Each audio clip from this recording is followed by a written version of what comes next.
আচ্ছা, আমার সঙ্গে আছে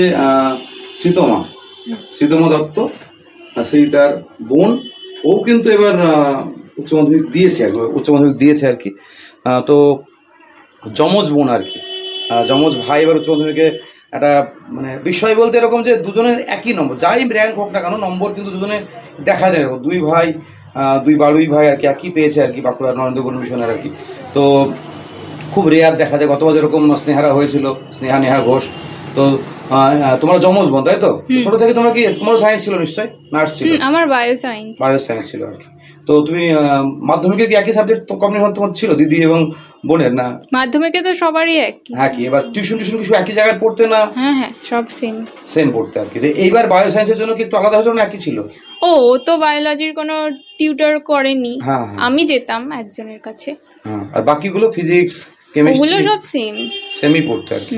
আর বাড়িতে যে বাংলা ইংরেজি দেখাতো তো সেগুলো কি একসঙ্গে? সেম। তাহলে এবার তোমার যে একেবারে না যে গ্রুপ স্টাডি করা আর কি, তো এরকম কি একে অপরকে হেল্প করার ব্যাপারটা ছিল? আমি ওর থেকে নোটস নিতাম। আচ্ছা। তো তুমি কোন স্কুলে পড়তে? আমি সরস্বতী বালিকা বিদ্যালয়। তো মানে দিদির যে নম্বরটা যথেষ্ট ভালো হলো, মেধাতে লেখা আসলো, পশ্চিম 10-এর মধ্যে আসলো আর কি। তো তোমার যখন জানলে তোমার কি মনে হলো আর কি? আমি তো জানতাম যে ও খুব ভালো পড়াশোনায়, তো হতেই পারে যে ও র্যাঙ্ক করেছে। তো অনেক সাংবাদিক তো আসবে, আরো পরে আসবে আর কি। তো তুমি এবার কি নিয়ে পড়তে চাও আর কি? আমি প্যারামেডিক্যালে যেতে চাই। প্যারামেডিক্যালে? তো সেটার জন্য কি কোনো এন্ট্রান্স দিয়ে কোনো জায়গায় সরকারিভাবে পড়তে চাও না তুমি কিভাবে পড়তে চাও সেটা জানতে চাচ্ছি। এন্ট্রান্স এক্সাম তো দেবই, আর হ্যাঁ সরকারি জায়গায় তো পেলে যাবে। বা অন্য কোনো নিট বা বিএসসি নার্সিং এরকম কোনো দেওয়ার ইচ্ছা? হ্যাঁ, নিট তো দিয়েছি, আর এবারে দেব বিএসসি নার্সিং এর জন্য জেন পাস হয় সেটার অ্যাপ্লিকেশন এখনো শুরু হয়নি। ওটা দেওয়ার ইচ্ছা আছে? ওটা প্লাস প্যারামেডিক্যাল যেরকম যেগুলো ওগুলো তো এন্ট্রান্স যাবে। তো জেন লাইনে কেন পড়তে যাচ্ছ না আর কি? আমারও তো দিদির আবার ইচ্ছা যে ম্যাথ নিয়ে পড়ে জেনারেল লাইন। হ্যাঁ, আমারও তো ইচ্ছে নেই তাই জন্য। আর মানে প্যারামেডিক্যাল হয়ে ওই রকম যেরকম রিলেটেড জব হবে সেরকম জব তুমি করতে ইচ্ছুক আর কি। আর একটু জানি, তোমার মাধ্যমিক স্কুল কোথায় ছিল? একই ছিল না আলাদা ছিল? সেম, ডাফ হাই স্কুল ছিল আর কি। তো এই যে একসঙ্গে যাওয়া, একসঙ্গে পড়া, এটা কেমন এনজয় করতে? না একটু খুনসুটি হতো না? একটু মাঝে মাঝে একটু হতো মতবিরোধ বা একটু মতানৈক্য হতো? একটু তো হতো। হ্যাঁ, তবে আমরা তো একসাথেই যেতাম। আর ফোন দেখা নিয়ে কোনো সমস্যা হতো নাকি? অনলাইনে ক্লাস করা না, দুজনের দুটো আলাদা ফোন ছিল? না, আমাদের দুজনের একটাই ফোন ছিল, তারপর 12-এ গিয়ে দুজনের আলাদা হয়। সেখানে একটু হয় যে কে দেখবে ফোনটা, এরকম একটা ব্যাপার থাকে আর কি। সেটা তো হতো। তো অনেক ধন্যবাদ তোমাকে। তোমারও এই যে লক্ষ্য সেটা সফল হোক, বা জেন বা পরীক্ষা তোমার ভালো হোক আর কি। জীবনে দুজনেই প্রতিষ্ঠিত হয়ে কামনা করছি। তোমাদের বাবা মাও খুব কথা বলে ভালো লাগলো, তোমার সঙ্গে কথা বলে ভালো লাগলো। অসংখ্য ধন্যবাদ তোমার। নমস্কার, আমি স্বরূপ কুমার সরকার। আমি আছি সৃজিতা দত্ত, যিনি কলকাতায় কলকাতা মেধাতে আছে আর কি, নবম স্থানে আছে। বেথুন কলেজের স্কুলের ছাত্রী, খুব ভালো রেজাল্ট করেছে। আর ওনার বাবা মার কাছে আছে, বাবা মার সঙ্গে একটু কথা বলে নেবো আর কি। তো আপনাদের একটু পরিচয়টা বলুন, আর তারপরে পরপর কথা আমি এগিয়ে নিয়ে যাই। নাম? সৃজিতা দত্তর মা সোমা দত্ত। আপনি হাউস ওয়াইফ? আমি হাউস ওয়াইফ, হ্যাঁ। আর উনি হচ্ছেন সৃজিতা দত্তের বাবা। আমি শান্তনু দত্ত। আপনি বলুন আগে। আমি ঠিক আছে, এরকম করি। আমি শান্তনু দত্ত, আমি বোটানিক্যাল সার্ভে অফ ইন্ডিয়াতে চাকরি করি, বোটানিক্যাল গার্ডেনে আমার পোস্টিং। আমি সৃজিতা দত্তর বাবা। মেয়ের রেজাল্ট আপনি কি আশা করেছিলেন? মেয়ের পড়াশোনার যে গতি প্রকৃতি ছিল, তাতে একটা ভালো রেজাল্ট করবে এটা আমার আশা ছিল, কিন্তু আমরা কখনোই ওর উপরে কোনো প্রেশারও ক্রিয়েট করি না। এইভাবে একটা যে আউটস্ট্যান্ডিং কিছু একটা বেরোবে সেটা আমরা ওইভাবে আশা করে থাকিনি। তবে ভালো রেজাল্ট যে বরাবর করে আসছে, একটা ওর একটা সিরিজ অফ রয়েছে, যেটা রেজাল্টের যে সিরিজটা রয়েছে তাতে ভালো রেজাল্ট করবে, এটা আমাদের একটা আশা ছিল। তো স্যার, আপনি ওই যেটা মেয়ে বললো যে প্রথম থেকেও সরকারি স্কুলে পড়ছে, মাধ্যমিক এবং উচ্চ মাধ্যমিক ভালো স্কুলে নাম করা স্কুল, বেতন স্কুল। তা ও মেয়ে বললো বাবা জানে কেন, আপনি বলুন কেন সরকারি স্কুল দিলেন আপনি? কিন্তু আপনার অপশন ছিল কেবি স্কুলে দেওয়া।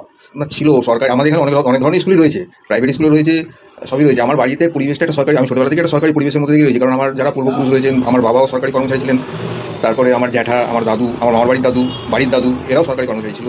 সেই দিক থেকে একটা আমার ঝোঁক ছিল। সরকারের দিকে আমার একটা দুর্বলতা রয়েছে, সরকারি জায়গাতে থাকার একটা সুবিধাজনক একটা পরিস্থিতি রয়েছে, আমি নিজেও আছি। দ্বিতীয়ত আমি আরেকটা যেটা দেখেছি যে প্রাইভেট স্কুলগুলোতে পড়াশোনার বাইরেও এমনভাবে ব্যস্ত করে রাখে বাচ্চাদেরকে, যাতে করে তাদের সঠিক পড়াশোনাটা ক্ষতিগ্রস্ত হয়, তাদের এক্সট্রা কারিকুলার অ্যাক্টিভিটিসগুলো অতিরিক্তভাবে চাপ দিয়ে এমন রেখে দেয় ফলে তার যে মেন পড়াশোনা থেকে ডাইভার্টেড হয়ে যায়, সেইটা যাতে তার ব্রেনের উপরে প্রেশারটা না আসে, সে যাতে সঠিক যেটুকু পড়ার দরকার সেটুকু পড়ে এবং আলাদা কোনো অ্যাক্টিভিটিদের মধ্যে ইনভলভ না হয়, সেই হিসেবেই তাকে দেওয়া, এবং তাতে উপকারও পাওয়া গেছে। ঘটনাচক্রে সরকারি জায়গাতে যাওয়ার জন্য আমার করে চাপও এই নিয়ে যাওয়ার জন্য প্রচণ্ড চাপের মধ্যেই ছিলাম আমি, পরিবারের চাপ, পারিপার্শ্বিক চাপ, যে কেন আমাকে ওই রকম একটা স্কুলগুলোতে দেওয়া হচ্ছে।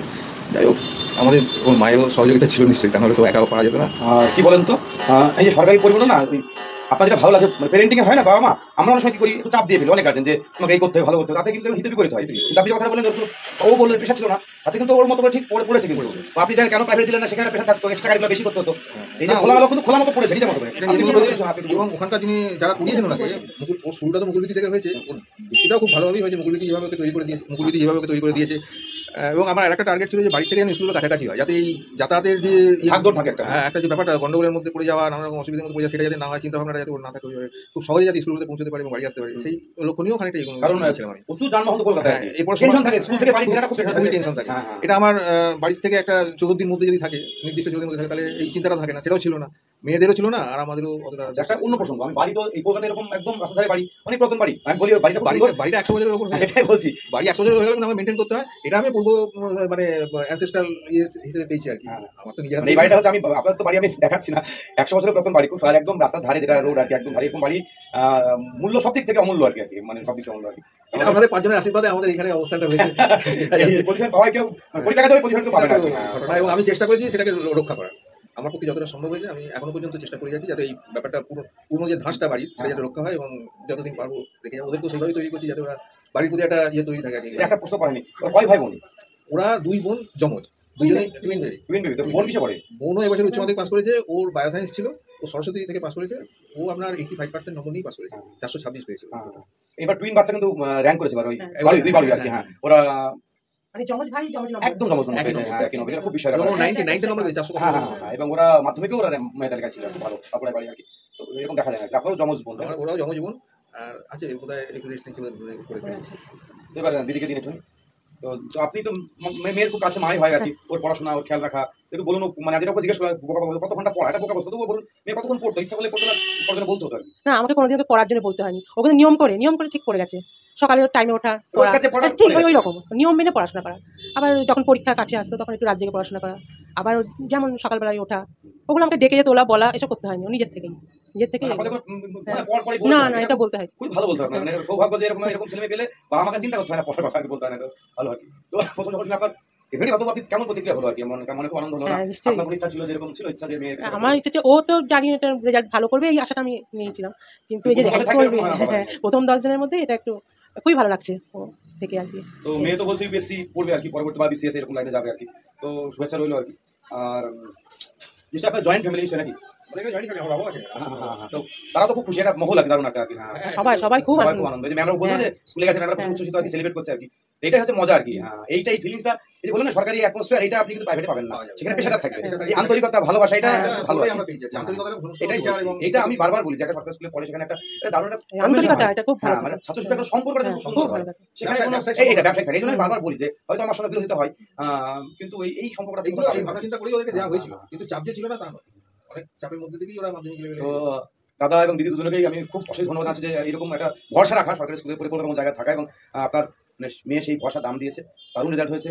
প্রথম ধাপে থাকা সবাই পারে না, এটা একটা জীবনের একটা অ্যাসেট হয়ে থাকলো, স্কুলের অ্যাসেট থাকলো না। ওর মেধাকে সম্মান দিয়ে এটাও ঠিক যে প্রত্যেকটা মানুষের সহযোগিতা, শিক্ষক শিক্ষাকর্মী এবং আমাদের আত্মীয় স্বজন যারা আমাদের উপরে গুরুজন রয়েছে, আমাদের পরিবেশ পরিজনে যারা রয়েছে, আশেপাশে যারা রয়েছে, প্রত্যেকটি সহযোগিতা ছিল। তার একটা কম্বাইন্ড রেজাল্ট, একটা বেসিং সবার আশীর্বাদ, এটা কাজ করে, ওর উপর ছিলই। মেয়ে খুব ঠান্ডা মেয়ে, হ্যাঁ মেয়ে ভীষণ ঠান্ডা। মানে আরেকটা জিনিস বলি, যেটা হচ্ছে অনেকে দেখে, আমি আপনাকে জিজ্ঞেস করছি, আপনি ভালো বলতেন, মোবাইলের নেশা এখন দারুণ বাজে করছে ছেলেমেয়েদের। আমরা ক্লাস নিতে গিয়ে বা এরকম কোনো নেশা ছিল, মোবাইলে রিলস দেখা, এই যে ব্যাপারগুলো এখন না, ওর ওই লেখাপড়ার জন্য মোবাইলটা যতখানি দেখা, হ্যাঁ ওটা করতো। আর হয়তো মাঝে সাঝে মুভি দেখছে, এইগুলোই করতো। খুব যে সেই গেম খেলার ওইসব ছিল না, খেলাধুলা বা এক্সারসাইজ করার পর ওর চেস খেলার উপর খেলেও, অনলাইনে খেলে, ভালোই খেলে হয়েছে আর কি। আর বাইরে গিয়ে যে ওই মাঠে গিয়ে সেই সময়টা পাওয়া যায়। আর এই সায়েন্স পড়ার ঝোঁকি ছোট থেকেই ছিল নাকি, বিজ্ঞান বিষয়ে আগ্রহ?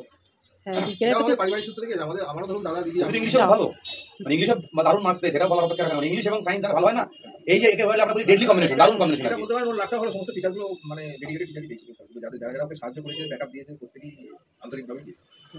বাড়িতে 2 জন বাংলা স্যার, ইংরেজি দিদিমণি, ওরা খুব সহযোগিতা করেছে ওর সাথে। আচ্ছা, আপনাদের অসংখ্য ধন্যবাদ। আপনাদের সঙ্গে কথা বলে খুব ভালো লাগলো আর কি, যে আমরা এটাই প্রাপ্তি যে পরিবারের সঙ্গে দেখা হয়, এক একটা পরিবারের একটা ঐতিহ্য থাকে, সেগুলো কিন্তু জানা যায় আর কি। এই ইতিহাস থাকে পরিবারের আর কি, বা যারা দেখে ভিডিও তারাও দেখে যে এই বাবা মার এই যে ব্রিঙ্গিংটা, থটটা, যে ওদের মধ্যে একটা যাচ্ছে আপনার চিন্তা, আপনি বলেন যে পরিবারের ঐতিহ্যটাকে আমি রাখতে চাই, মেয়েকে বলতে চাই যে থাকে, আর একসময় ধরে এটা আছে, এই বাড়ির ঐতিহ্যবাহী বাড়িটা একসময় ধরে চাচ্ছে না এখন আর কি, মেয়েরা সেটা অবশ্যই হয় রাখবে। এটাও এক ধরনের আমাদের পাওনা আর কি, ভালো লাগা যে না কলকাতার এরকম ঐতিহ্যটাকে বাঁচিয়ে রাখা আর কি। তো অনেক ভালো লাগলো আপনার সঙ্গে কথা বলে আর কি। ধন্যবাদ।